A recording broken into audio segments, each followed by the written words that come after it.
আল্লাহ তাআলা কুরআনুল কারীমের 33 নম্বর সূরা সূরাতুল আহজাবের 40 নম্বর আয়াতের মধ্যে বললেন, মা কানা মুহাম্মাদুন আবা আহাদিম মির রিজালিকুম ওয়ালাকির রাসূলুল্লাহি ওয়া খাতামান নাবিয়্যিন ওয়া কানাল্লাহু বিকুল্লি শাইইন আলিমা। আল্লাহ তাআলা বলেন, মুহাম্মদ সাল্লাল্লাহু আলাইহি ওয়াসাল্লাম তোমাদের কোন পুরুষ ব্যক্তির পিতা নন, বরং তিনি আল্লাহর রাসূল ওয়া খাতামান নাবিয়্যিন, এবং তিনি হচ্ছেন সর্বশেষ নবী। সুবহানাল্লাহ। তাহলে রাসূল সাল্লাল্লাহু আলাইহি ওয়াসাল্লাম হচ্ছেন পৃথিবীর সর্বশেষ নবী, তারপরে পৃথিবীতে আর কোনো নবী আসবে না।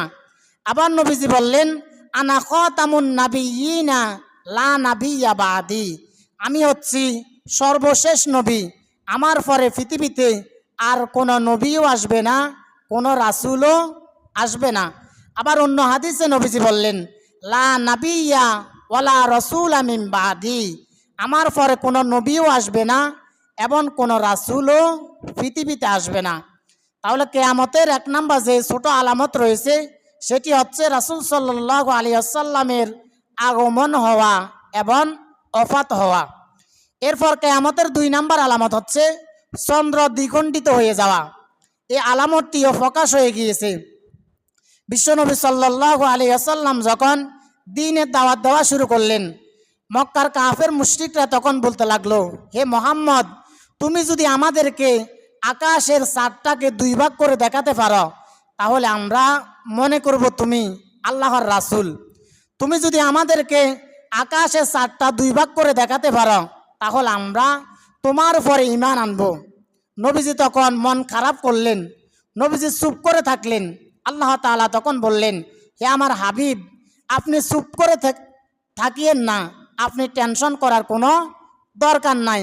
আপনি আপনার শাহাদাত আঙ্গুলি দিয়ে আকাশের চাঁদের দিকে ইশারা করেন, আমি আল্লাহ তাআলা আমার হুকুমে আপনার ইশারায় আমি আল্লাহ তাআলা আকাশের চাঁদটাকে 2 ভাগ করে দিব। সুবহানাল্লাহ।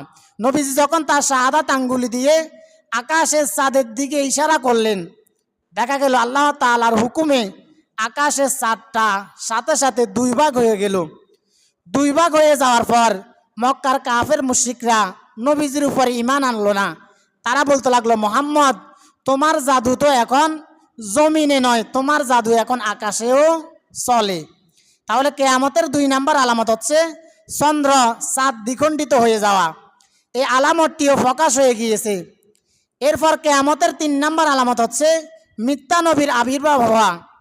নবীজি বললেন, কিয়ামতের আগে 30 জন লোক তাদেরকে মিথ্যা নবী দাবি করবে।